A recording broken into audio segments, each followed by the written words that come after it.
Ada dua versi yang berbeda terkait dengan insiden tewasnya 6 anggota FPI di tol kilometer 50 Jakarta Cikampek. Nanti saya akan bahas soal itu, tapi saya ingin kemudian bergabung sementara ke Bung Aziz Yanuar, Sekretaris Bantuan Hukum Front Pembela Islam. Selamat malam, Assalamualaikum Bung Aziz. Selamat malam, Waalaikumsalam warahmatullahi. Iya, Bung Aziz sekarang ada di Rumah Sakit Polri. Iya, betul. Koreksi kalau saya salah, Anda bersiap untuk membawa 6 jenazah anggota FPI ke Petamburan? Mengeluarkan dulu rencananya. Masalah dibawa kemana nanti kita melihat keputusan keluarga. Prosesnya tinggal apa sekarang? Sudah, ini satu jenazah akan keluar sekarang sebentar lagi. Sebentar lagi? Iya, sudah. Ke 6 jenazah? Iya, betul. Oke, ini kita coba ada tim. Oke, ini adalah gambar langsung di Rumah Sakit Polri ya. Ini menunggu kendaraan? Enggak, dari dalam aja nanti.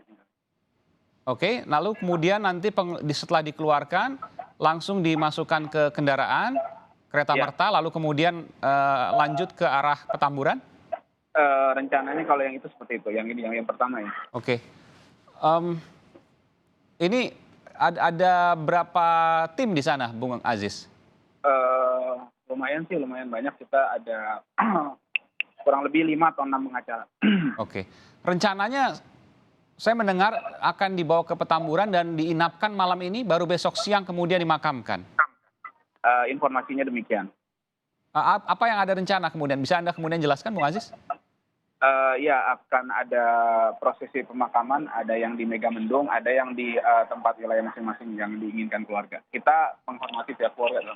Oke, pertanyaan saya apakah semuanya nanti akan dibawa ke Petamburan atau langsung ke rumah masing-masing dari Rumah Sakit Polri ini? Rencana ke Petamburan dulu. Oh, semua jenazah akan dibawa ke Petamburan dulu? Rencananya ya. Sampai besok siang diprosesi di sana, dimandikan, dikafani, disolatkan juga di Petamburan ya? Iya.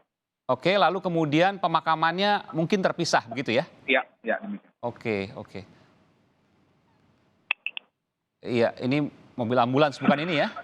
Ini bukan, mobilnya dari kita tadi. Kita sudah siapkan tadi. Oh, 6 mobil yang akan membawa jenazah ini dari pihak FPI? Iya, Oke. ambulan FPI. Hari ini sudah berkoordinasi dengan Komnas HAM, Bung Aziz? Sudah. Tadi kita alhamdulillah sudah bertemu dengan pihak Komnas HAM lagi. Kemarin tepatnya. Tadi dari tim kita yang lain sudah berkoordinasi dengan pihak mereka juga. Oke, apa yang Anda sampaikan kronologi versi Anda, versi FPI? Iya, kronologinya adalah di mana para mujahid atau korban-korban ini sedang mengawal Habib Rizik. Kemudian terjadi upaya untuk penghadangan serta gangguan terhadap Habib Rizik.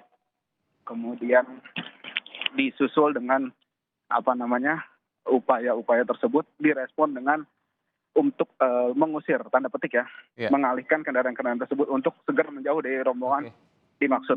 Nah, kemudian terjadilah pengejaran terhadap mobil korban ini.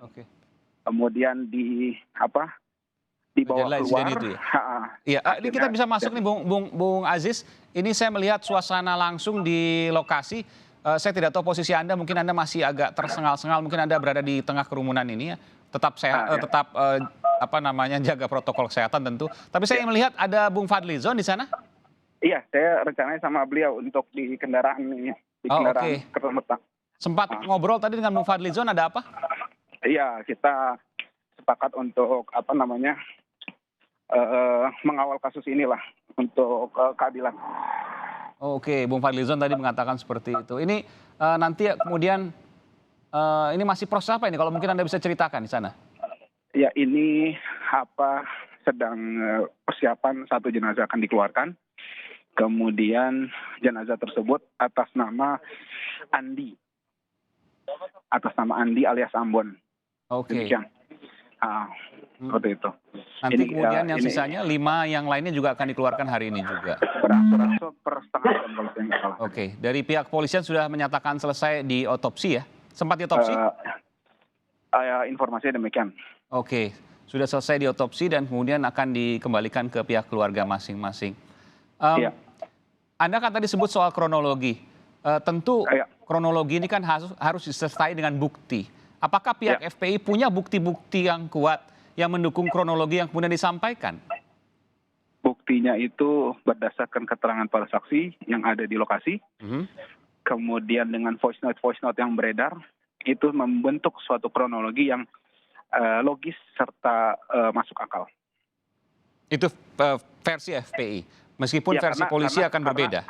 Karena kan kita tidak memegang sekarang, jenazah aja baru kita pegang sekarang, baru akan gitu. Jadi kita kalau ditanya soal bukti itu nggak fair karena bukan kita yang memegang bukti itu semua. Betul, tapi kan ketika kemudian mengungkapkan sebuah kronologi misalnya, tentu harus ada bukti-bukti pendukung. Anda menilai tadi saksi voice note itu kan salah satu bukti. Betul, voice note dan saksi tadi yang Anda katakan, meskipun itu kan puzzle atau teka-teki yang harus kemudian dipecahkan, tidak terkait satu dengan yang lain secara langsung.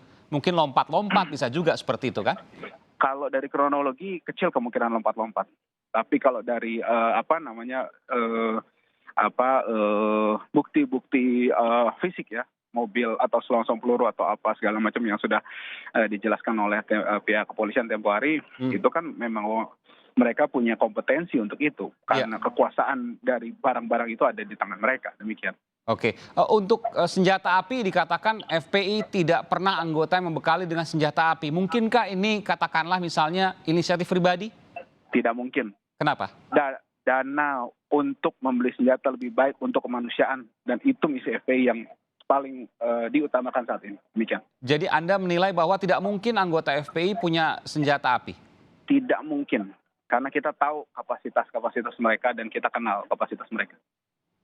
Oke, itu kan keyakinan. Kalau Anda ditanyakan bukti yang kemudian bisa menjawab itu semua, yang bisa memunculkan bahwa ini tidak terbantahkan, bahwa anggota FPI tidak pernah kemudian memegang senjata api, bahkan keluarganya menggunakan. Demikian. Gimana? Keluarganya mengatakan demikian. Keluarga yang mengatakan demikian. Iya. Ini ditudingkan punya siapa? Boleh Anda sampaikan dua senjata api ini? Saya tidak tahu, karena saya hanya menjawab tudingan bahwa anggota FPI membawa senjata api. Kita jelaskan bahwa peraturan di FPI tidak boleh membawa senjata, termasuk senjata api. Kemudian dari keluarga menjelaskan demikian. Kemudian kita tahu benar senjata api itu tidak murah dan itu jauh lebih baik untuk kemanusiaan kalau dari visi dan misi yang FPI saat ini jalani. Demikian. Soal kemudian ada perbedaan kronologi dan lain sebagainya. Apa yang kemudian pihak FPI ingin lakukan? Ya, kita mencoba meluruskan. Kan kalau yang nggak benar kita luruskan. Pada saat itu ada Habib Rizik yang bersama dengan rombongan, katanya rombongan ini laskar khusus ya? Iya, ada 4 rombongan pengawal dan 4 rombongan keluarga Habib Rizik. Jadi Habib Rizik ada itu di barisan depan mungkin ya, di rombongan depan? Iya, di antara kendaraan itu ada. Bersama dengan keluarganya, misalnya ada saya baca juga ada 6 perempuan, ada balita dan juga bayi. Ada bayi, iya betul. Itu jam 1 pagi. Apakah kemudian Mahfum ada perjalanan pada pukul 1 pagi? Luar biasa. Karena kan paginya beliau akan mengisi sedikit pengajian internal kecil keluarga. Di subuh ya maksudnya ini? Iya, jadi masuk akal sangat karena beliau sampai bisa bercengkrama dengan cucu-cucunya, kemudian dengan keluarga lainnya, kemudian beliau istirahat. Justru akan aneh kalau beliau berangkat jam 3. Oke, ini perjalanan dari Sentul ya? Iya. Menuju ke? Sekitaran, kalau saya tidak salah ya, saya tidak tahu pasti kalau yang itu sekitaran Kerawang itu. Oh, memang acaranya dekat Kerawang? Ya, arah ke sana. Oke. Lalu kemudian satu mobil tertinggal di belakang? Tepatnya 2. 2 mobil, oke. Iya, tapi yang satu berhasil melarikan diri lalu ke rest area 57. Kemudian setelah itu masih juga dikejar di rest area 57. Kemudian melarikan diri keluar tol Kerawang. Kemudian menuju FPI Kerawang markasnya, sehingga tidak dikejar sampai sana. Oke, jadi 2 mobil yang tertinggal di belakang. Ini yang mobil yang lain kan ada berapa mobil semuanya total? 8. 8 mobil. Yang 6 lagi tidak tahu kalau yang 2 tertinggal.